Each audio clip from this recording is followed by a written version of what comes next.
యెషయా గ్రంథం 65వ అధ్యాయంలో 2వ వచనములో అంటున్నాడు. ఒక్క మాట మనం చూద్దాం. ప్రతిరోజు కూడా దేవుడు ఎదురు చూస్తున్నాడంట. నా పిల్లలు ఎప్పుడు నా మాట విని నా సన్నిధికి వస్తారు, నా ఆజ్ఞలు పాటిస్తారు, నా ఉద్దేశములు నెరవేరుస్తారు, నా ఆలోచన చొప్పున జీవిస్తారు, వారిని వారి పిల్ల తరమును కూడా నేను ఆశీర్వదించాలని అనుకుంటున్నానని. తమ ఆలోచనలను అనుసరించి చెడు మార్గములో నడుచుకొనుచు లోబడనొల్లని ప్రజల వైపు దినమంతయు నా చేతులు చాపుచున్నా. చూశారా?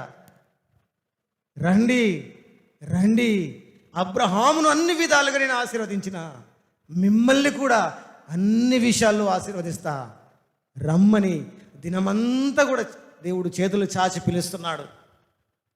ఆ పిలుస్తున్నటువంటి దేవుని యొక్క హస్తములోకి మనం వచ్చి, ఆయన సన్నిధిలోకి వచ్చి, ఆయన మాట విని, ఆయన ఉద్దేశాల ప్రకారంగా నడిస్తే అన్ని విషయాల్లో కూడా మనం ఆశీర్వదించబడతాం. అందుకే నువ్వు ఆయన మాట గనక వింటే నిన్ను అన్ని విధాలుగా దేవుడు నిన్ను ఆదుకుంటాడు.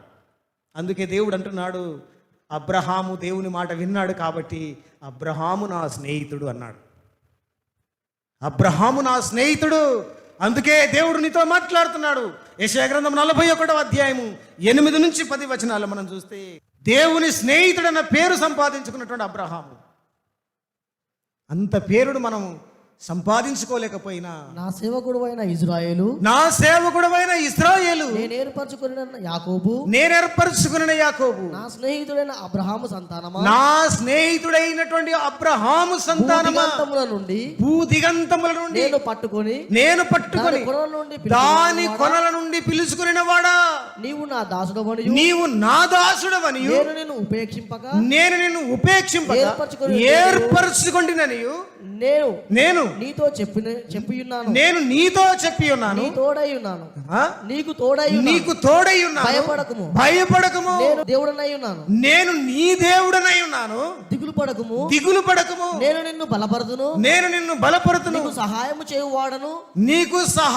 చేయువాడను నేనే, నీతి అను నా దక్షిణ హస్తము చేత నిన్ను ఆదుకుంటాను. దేవునికి స్తోత్రం కలుగును గాక. నా స్నేహితుడైనటువంటి అబ్రహాము సంతానమా, దేవుడు పిలుస్తున్నాడు. పిలిచినప్పుడు లోబడ్డావా? అన్ని విషయాల్లో అబ్రహామును ఆశీర్వదించిన దేవుడు నిన్ను ఆశీర్వదిస్తాడు. ఆయన పిలిచినప్పుడు రా, సాకులు చెప్పకు, వాయిదాలు వేయకు, నటనము చేయకు, యోనాలాగా శ్రమల్లో పడిపోతావు, చిక్కుల్లో పడిపోతావు. దైవజనుడు ఏం చెప్పాడు, దేవుడు ఏం చెప్పాడు, ఆ మాటకు కట్టుబడి ఉండు, ఆ మాటకు లోబడి ఉండు. నిన్ను నువ్వు మోసం చేసుకోకు. వినకపోతే నువ్వు మోసం చేసుకుంటావు, చిక్కుల్లో ప్రమాదంలో పడిపోతావు. చిక్కుల్లో పడ్డావు, ప్రమాదంలో పడ్డావు. యోనా కూడా పడ్డాడు, ప్రమాదంలో చిక్కుల్లో పడ్డాడు. దేవా, నేను మహా సముద్ర అగాధములో పడి ఉన్నా, ఇప్పుడు నాకు ఎవరు సాయం చేస్తారయ్యా, నీవు తప్ప నాకు దిక్కెవరు లేరని ప్రార్థన చేశాడు. ఆ పరిస్థితి మనకొద్దు, అట్లాంటి జీవితాలు మనకొద్దు, అలాంటి చిక్కుల్లో మనం పడొద్దు. అనుకూల సమయంలోనే దేవుడు మనకు దగ్గరగా ఉన్నప్పుడే, దేవుడు మనల్ని ప్రేమించినప్పుడే, దేవుడు రమ్మని మనల్ని పిలిచినప్పుడే ఆయనకు సరెండర్ అయిపోదాం, ఆయన హస్తంలోకి వద్దాం, ఆయన సన్నిధికి వద్దాం. నీతి అను దక్షిణ హస్తము చేత నిన్ను ఆదుకుంటాడు. అబ్రహామును అన్ని విషయాల్లో ఆశీర్వదించిన దేవుడు నిన్ను ఆశీర్వదించడానికి సిద్ధంగా ఉన్నాడు. అయితే నీ జీవితాన్ని నువ్వు సరి చేసుకోవలసి ఉన్నది, దేవుని ఆజ్ఞలు నువ్వు పాటించవలసి ఉన్నది, నువ్వు దేవుని ఉపదేశములు గైకొనవలసి ఉన్నది. అందుకే దేవుడు అంటున్నాడు, ప్రార్థనలోను, వాక్యములోను, పరిశుద్ధతలోను, యథార్థతలోను, విశ్వాసములోను, నమ్మకత్వంలోను నువ్వు జీవించవలసినటువంటి జీవితం నీకుంది. ఆ జీవితాన్ని నువ్వు కలిగి ఉంటే దేవుడు నిన్ను సరిచేస్తాడు, బలపరుస్తాడు, మంచి దారిలోకి నిన్ను తీసుకొస్తాడు. సమర్పణ, విశ్వాసము చాలా ప్రాముఖ్యమైనది. దేవుని మాట వినడము చాలా ప్రాముఖ్యమైనది. దేవుని ఆజ్ఞలు గైకొనడము చాలా ప్రాముఖ్యమైనది. అందుకే నువ్వు సామాన్యమైన వ్యక్తివి కాదు, నా స్నేహితుడైన అబ్రహాము సంతానము నీవు అంటున్నాడు దేవుడు. నా స్నేహితుని పిల్లలు మీరు, నిన్ను విడిచిపెట్ట, రండి ఆశీర్వదిస్తా, అన్ని విషయాల్లో మిమ్మల్ని ఆశీర్వదిస్తా. అబ్రహామును ఆశీర్వదించిన, నా స్నేహితుడైన అబ్రహామును ఆశీర్వదించిన, నా పిల్లల అబ్రహాము పిల్లలైన మిమ్మల్ని అన్ని విషయాల్లో నేను ఆశీర్వదిస్తా.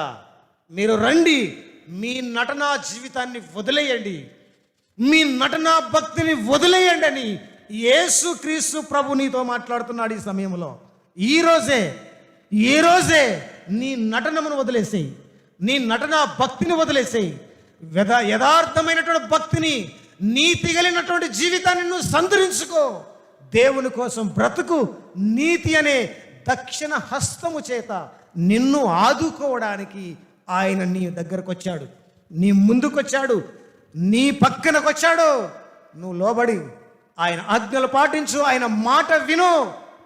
లేచి మోకాళ్ళు వంచి ప్రార్థన చేసి ఇంతకాలము దేవునికి దూరంగా బ్రతికినందుకు, దేవుని ఆజ్ఞలు పాటించినందుకు, అన్ని విషయాల్లో కూడా నువ్వు ఆశీర్వాదము పొందనందుకు నీ పాపమే కారణమని పశ్చాత్తాపడు, ఒప్పుకో, ప్రార్థన చేయి. దేవుడు నీ ముందున్నాడు, ఆ పరిశుద్ధాత్మ దేవుడు నీ ముందున్నాడు, నీ ఎదుట ఉన్నాడు, నీ హృదయాన్ని పరిశోధన చేస్తున్నాడు, నీ జీవితం అంతటిని కూడా పరీక్షిస్తున్నాడు. ఆయన నీ ప్రక్కనున్నాడు, నీ ముందున్నాడు, నీ వెనకాల ఉన్నాడు, అన్ని చోట్ల ఉన్నాడు.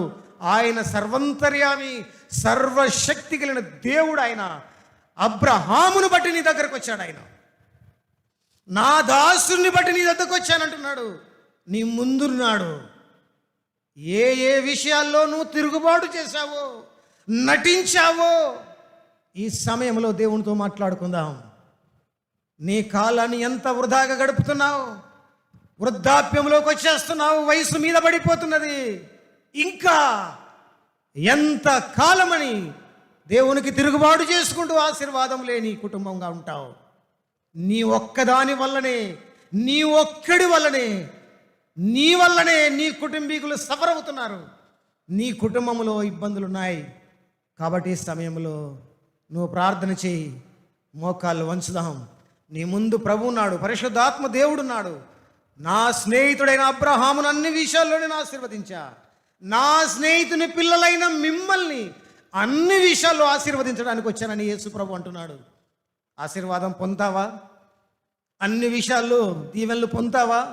లే, మోకాళ్ళు వంచు, ప్రార్థన చేయి. ఇంతకాలం నువ్వు చేసిన తిరుగుబాటు, నీవు చేసినటువంటి నటనా భక్తిని వదిలేయి, విడిచిపెట్టు. దేవుడు దీవించడానికి నీ ముందుకొచ్చాడు. బతిమాలకో, దేవా, ఇంతకాలము లోబడనొల్లని ప్రజల వైపు దినమంతా కూడా చేతులు చాచి పిలుస్తున్నావన్నావు.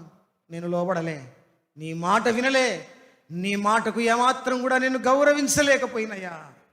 దయచేసి ప్రభువా, మా తండ్రి అయిన అబ్రహామును అన్ని విషయాల్లో ఆశీర్వదించిన దేవుడు, అబ్రహాము పిల్లలమైన మమ్మల్ని కూడా అన్ని విషయాల్లో ఆశీర్వదించడానికి వచ్చినవయ్యా. నీ ఆశీర్వాదం పొందడానికి నాకు అర్హత లేదు, అయినా నాతో మాట్లాడిన ఆ యుద్ధకు వచ్చావు. అందుని బట్టి నీకు స్తోత్రమును. పరిశుద్ధాత్మ దేవుడు నీ ముందున్నాడు. తెరువు, హృదయాన్ని తెరువు, హృదయం తెరిచి ప్రార్థన చేయి. జీసస్, హల్లెలూయా. పరిశుద్ధాత్ముడు నీ ముందున్నాడు. నువ్వు గ్రహించలేకపోతున్నావు, ఎందుకంటే ఐక విచారములు, ధనమోసములు నీ కళ్ళు కప్పేశాయి. నీకు గుడ్డితనం వచ్చింది. గుడ్డితనం వల్ల నిజదేవుడు ఆశీర్వదించే దేవుని నువ్వు చూడలేకపోతున్నావు. తెరువు, నీ హృదయాన్ని తెరువు, నేత్రాలు తెరిచి ప్రార్థన చేయి. దేవునికి మహిమ కలుగునగాక. ప్రార్థన చేద్దాం. పరిశుద్ధాత్మ దేవుడు మన మధ్యలో ఉన్నాడు, మన ముందున్నాడు. ఈ సమయంలో ప్రార్థించుదాం.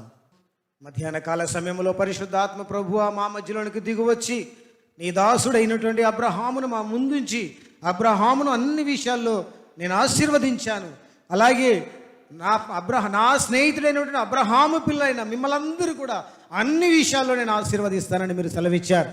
కనుక ప్రభువా, నీ ఆశీర్వాదాలు పొందకుండా ప్రభువా, మరి యోనాలాగా ప్రభువా నటనా జీవితమును, నటనా భక్తిని చేస్తూ మా జీవితాన్ని ప్రభువా మేము చిక్కుల్లో పడేసుకున్నటువంటి వారిలాగా మేము ఉన్నామని ఈ మధ్యాహ్న కాల సమయంలో మీరు మాట్లాడారు కనుక ప్రభా అన్ని విషయాల్లో మేము అబ్రహాము వలె దీవించబడినట్లుగా నీ చిత్తమును నెరవేరుస్తూ నీ ఆజ్ఞలు పాటిస్తూ నీ మాటకు కట్టుబడి ఉండి నీకు లోబడి జీవించే గొప్ప భాగ్యమును మా అందరికీ దయచేయండి అని ప్రార్థన చేస్తూ వాక్యం అందరి హృదయాల్లో ఫలింపజేసి ప్రభా దీనదాసుడు నలుపుడను అయ్యగును ప్రభా నన్ను మీ సన్నిధానములో ప్రభు నిలబెట్టి మీ చేతిలో పాత్రగా వాడుకున్న విధానం బట్టి స్తోత్రము చెల్లిస్తూ యేసుక్రీస్తు నామములో ప్రార్థిస్తున్నాం తండ్రి ఆమేన్.